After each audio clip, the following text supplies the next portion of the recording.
Ini ang Digicast Negros X, ang top 10 nga balita sa Negros Island region ang amon idulong sa inyo. Kagyari na ang aton top story subong nga adlaw, September 24, 2024.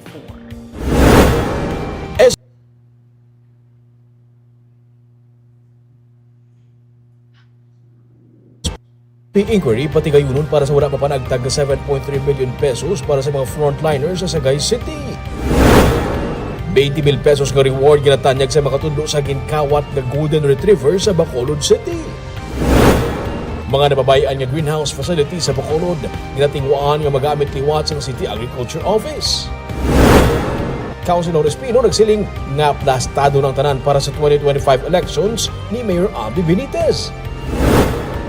Kag sa good vibes, motovlogger nga si Jet Li gindagsa sa mga fans sa Hermit Mountain sa Binalbagan. Inatanan sa Digicast Negros X.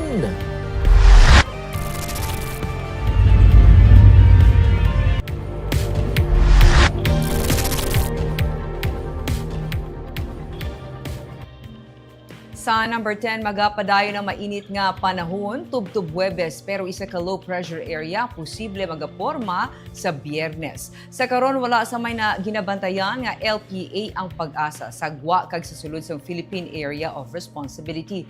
Padayon nga mabatraga ng easterly sukon ang mainit nga hangin gikan sa Pacific Ocean sa eastern portions ng Southern Luzon, Visayas kag Mindanao.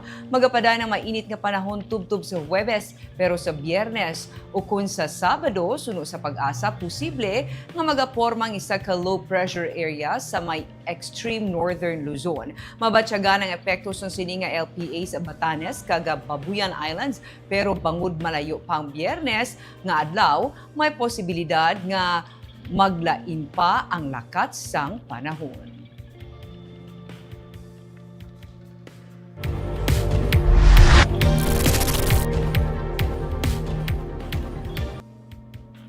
Sa number 9, kahalitan sa agrikultura dala sa mabunok nga ulan tugas ang habagat ang nagdangat sa 151.2 million pesos. Inibase sa September 23 nga report sa Provincial Disaster Risk Reduction Management Office.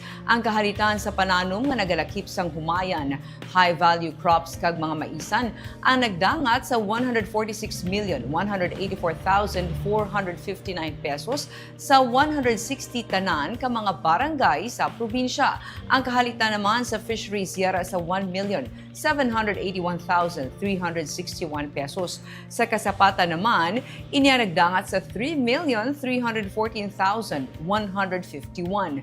May 3,108 ka mga sapat ang nagkalamatay. Ginsiling na sa ato ni Provincial Veterinarian Dr. Placida Lemana nga kadamaan sa mga nagkalamatay nga kasapatan amo ang mga manok, labi na ang free-range chicken. Nagkalamatay ang mga kasapatan suno sa iya tungod sa pagmasakit, kasubong man pagkalumos. Sa datos ng Provincial Veterinary Office, ang banwasing Isabela ang may pinakadako nga kahalitan nga nagabalor sa 1,116,776 pesos. 15 ka mga banwa kag syudad sa probinsya ang nag-report sa kahalitan sa kasapatan.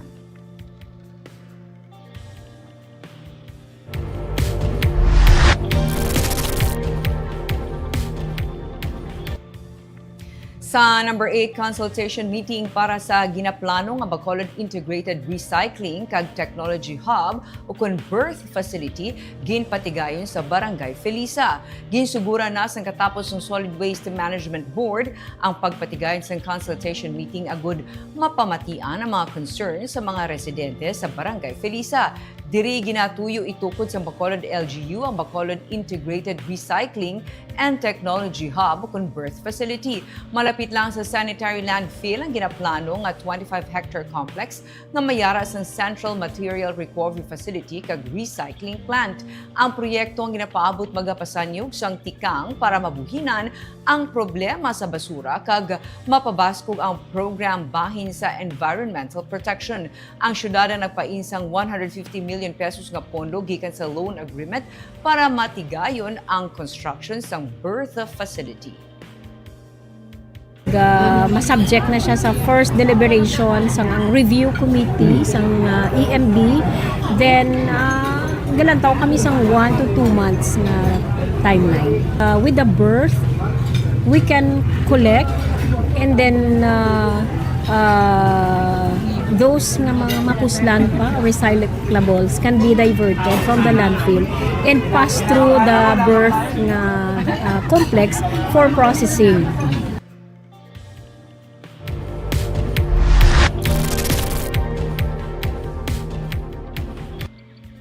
Sa number 7, isa ka idong ginkawat sa isa ka balay sa Bacolod City Biyernes ang kaagahon kag tubtub subong wala pa ini ma-recover. Tag-iya sa nga ido handa maghatag sang 20,000 pesos nga reward sa makauli sini. Makita sa CCTV video ang isa ka lalaki nga sakay sa motorsiklo nga nagsulod sa isa ka balay sa Hermelinda Homes sa Barangay Mansilingan sa Bacolod Biyernes sang kaagahon. Ginkuha sa lalaki nga may suksok pa nga helmet gikan sa cage ang 4 ka bulan nga golden retriever nga si Peng Peng kag ginpalagyo.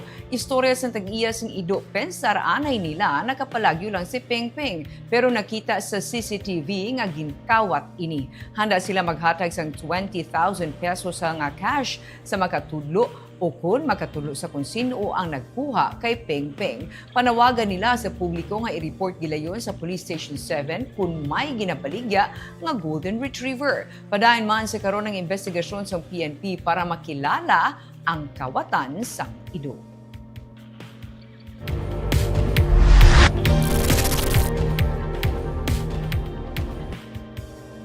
Sa number 6, kapihan ginransak sa barangay Tangub sa Bacolod, kwarta, laptop, kag pati hinuptanan nga Shih Tzu, ginkawat. Hindi lang ang ginloan nga kwarta sa tag-iya ang ginkuha sa mga kawatan nga nang ransak sang Bunny Cafe sa Araneta Street sa barangay Tangub sang Domingo sang kaagahon. Naglain ang buot ni Michael Oligo kay pati ang iya hinuptanan nga Shih Tzu nga si Akira ang gindalaman sa nakapalagyo nga kawatan. Istorya ni Oligo, nag-take out lang siya sa pagkaon sa fast food chain sa makitaan nga bukas na ang puwerta sang kapihan kag ginguba ang padlock. Nadulang niya masobra 2,000 pesos nga benta, pati na malapit 35,000 pesos nga ginhulam para kuntani gamiton sa iya bag-o nga salayluhan sang negosyo. Panawagan ni Oligo nga kuntani mabalik lang ang iya hinuptanan nga iya na ginakawig parte na sang ila pamilya sa kapihan. Samtang ginusisa na sang katapos ng Police Station 8 ang kopya sang CCTV sa commercial establishment agud makilalaan ang mga responsable sa pagpangawat.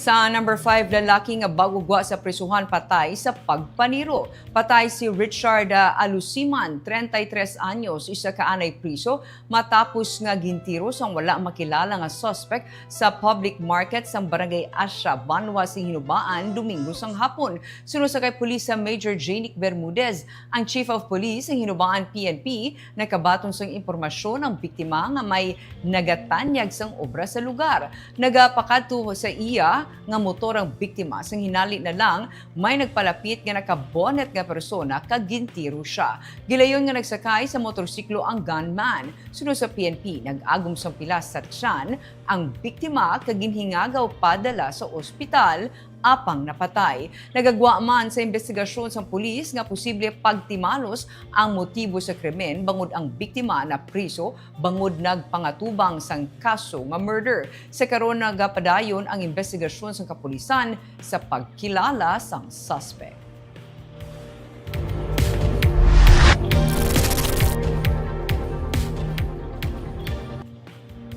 Sa number 4, sales sa nagtakop nga Negros Trade Fair sa Makati ang nagdangat sa 59.4 million pesos, 20% ka mas mataas kung ipaanggid sa sales ng 2023. Sang 2023, 47.7 million pesos ang kabilugan nga sales. Suno kay Michael Claparols, ang Negros Trade Fair chairman, ang kadalagan sang trade fair tugas ang pagpangabudlay sang organizing committee lakip ng Board of Directors ng Association of Negros producers, mga opisyales kag staff. Ginsilingman ni Arlene Infante ang presidente sang ANP nga temprano pa sila nagsugod sa ila social media campaign rason man nga natibong sang maayo ang among event.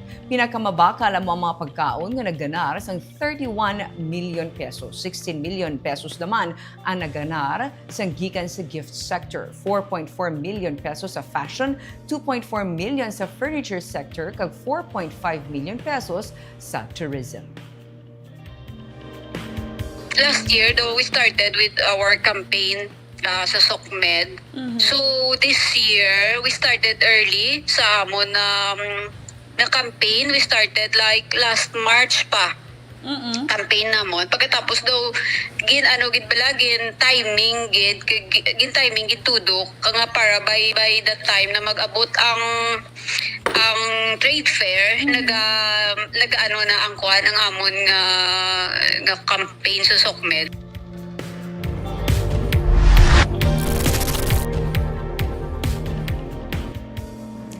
Sa number 3, Bacolod Councilor Al Victor Espino nagpahayag na naplastar na ni Mayor Albi Benitez ang mga plano sa 2025 elections. Sa pagsinapol sa katapos ang Asenso Bacolod sa Manila sa Biyernes, ginpabutyag na ni Mayor Albi Benitez ang mga plano para sa 2025 elections. Pero ginsiling ni Councilor Al Victor Espino nga ang alkalde na ang mag-aanunsyo sa tanan pati na ang bahin sa ilang mga line-up sa piniliay. Dugang ni Espino nga napulo sa mga incumbent councilors ang magapabilin sa line-up. Bukas gihapon ang nabilin nga duha ka mga slots para sa mangin dugang ang mga kandidato sa pagkakonsehal sa idalom sang Team Asenso. Inisamtang ginahulat ang mangin resulta sa investigasyon nga damlagin mando sang alkalde sa ginpatigayon nga botohay sa tinalikdan nga convention. Ginpahayag sadto sang alkalde nga siya ang natalana mag-aanunsyo sang plano sa tion sa nga filing sang certificates of candidacy nga magasugod Oktubre 1 hasta 8. As para mahimuos na lang ang tanan, na istoryahan na, no? Actually, nahambal na ni Mayor Albi kung ano ang plano for 2025 to the incumbent Team Asenso incumbent officials last week, no? Sa matapag sang Biyernes nga adlaw, nahambal niya na sa amon, no? But amo na galing ginahambal ko gid that ang ma-announce na iya wala na sing iban si Mayor Albi.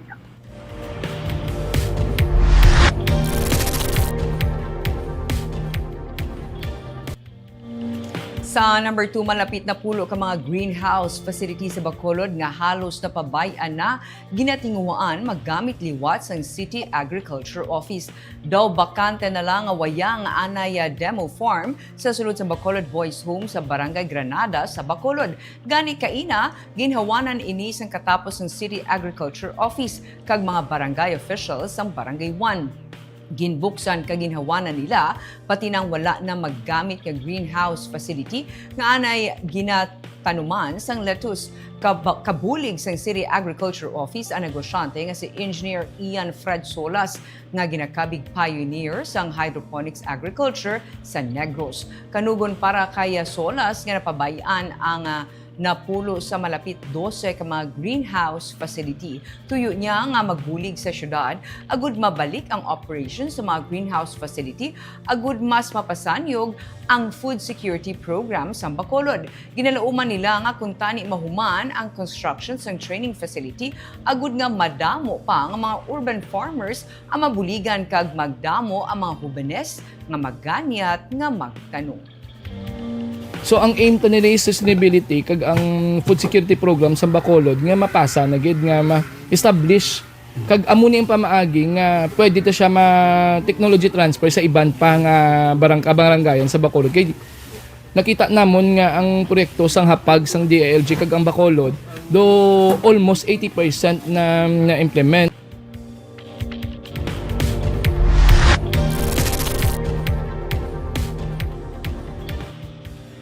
Kag sa number 1, Finance Committee sang Konseho sang Sagay ang magapatigayon sang inquiry angot sa 7.3 million pesos nga wala ma-release nga pondo para sa mga frontliners. Suno kay Vice Mayor Leo Rafaela Cueva, buwas Miyerkules ang aga, nakaschedule ang inquiry kung sa diin ginagda si Juvie Pinongan, ang City Treasurer, agudto maghatag sa kasanagan sa 7.3 million pesos nga health emergency allowance nga wala ma-release.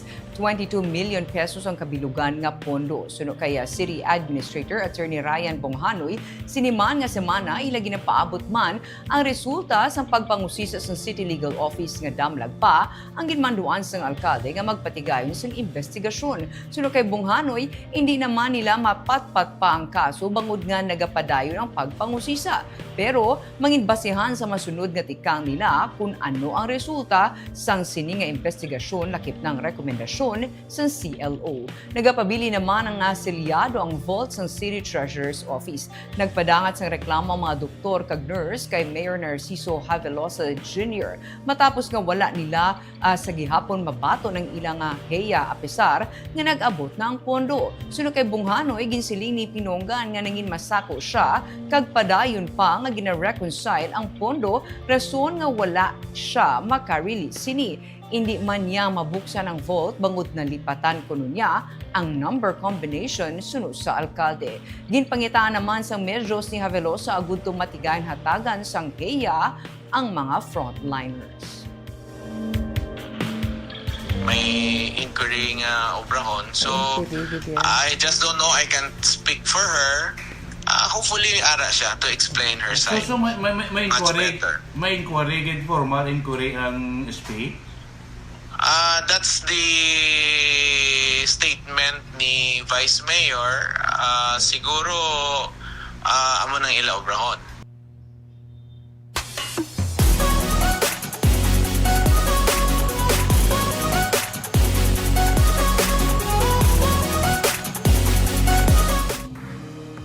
Sa Good Vibes, motovlogger nga si Jet Li ang gindagsa sa mga fans sa Hermit Mountain sa Barangay Piaw sa Binalbagan sang weekend. May report si Romeo Subaldo. Diri sa may Hermit Mountain sa Barangay Biao sa Binalbagan, gindagsa sa mga fans ang popular nga motovlogger nga si Jet Li sang Domingo. Makita sa video ni Choi Lando Photography nga ginpalibutan sa mga fans nga nagpa-picture si Jet Li sa iya nga pagpondo. Ginastorya niya sa staff ni Binalbagan Mayor Alejandro Bebot Mirasol nga first time niya makalabot sa Hermit Mountain kag nagtalag pa sila kay ginsunod nila ang Google Maps. Nagtabok pa sila sa suba para lang makalabot diri. And it's my first time here in Hermit, Binalbagan, right? So, ayun, sa first time ko, naligaw pa kami, si Google kasi, ayun, dumaan pa kami ng river, sobrang lalim ng tubig. So, doon kami nag-decide kami, nag-away pa kami ng mga kasama ko, bakit sila dumaan doon? And, ayun, sabi ko, diretso na tayo. Kasi pag iikot pa kami, Bayawan or saan ba yun? Bayaw. Kailangan namin umikot sa highway para makadaan dito. Sabi ko, naka-dirt bike naman kami, so diretso na. Si Jet Li nga may tudtuod nga ngalan nga Maria Rica Cabarubias ang ginakabing nga ambassadress sa Philippine Motorcycle Tourism. Nagpasalamat siya nga bisan may kabudlayan nakalabot gid man sila sa Hermit Mountain. Isa pa gid sa ginpasalamatan niya ang mga locals kag motorcycle riders nga naghulat sa iya. Overwhelmed ako sa mga taga Binalbagan, syempre. Mga riders, mga locals, mga bata, matatanda, ate, kuya. Madamo-damo gid na salamat no sa suporta and sa paghihintay. Yan, kahit sobrang init. Umulan ba dito kanina? Ay, hindi. May mga parts na kasi inulan. So, ayun. Again, thank you so much sa mga taga Binalbagan. Ang Hermit Mountain ang isa man kapopular nga destinasyon, ilabi na sa mga motorcycle riders bangod sang matahom nga view sang kabukiran. Gin-develop ang tourism road pagkadto sa popular nga Bambi Falls kag sang amat-amat na human ang dalan na saksihan sa mga turista ang katahom sang Barangay Biao. And of course, antes kita magtakop, kita ang nagatamyaw sa aton nga mga viewers, sa aton nga YouTube, si Randy Lagsak, nagasiling maayong hapon Negros, proud shout out sa kay sa Sharina High sa Teloga family. Kag si Antonio Ardiente, naghambal man siya good evening, Digicast, kag nagapa-shout out siya sa iyang cousin. Sa ato naman nga Facebook, nga mga viewers, maayong hapon, nag-greet sa maayong hapon si Andy Necesito. Kag kasubong man si Hensley Cecil Alguna Mumbai. Good afternoon, Digicast Negros X. Kag kasubong man si RH Tata, nagahambal, good afternoon, NIR. Kagamoyado ang top 10 stories of the day, tubtubwas. Ako si Barbara Mijares, maayong gabi.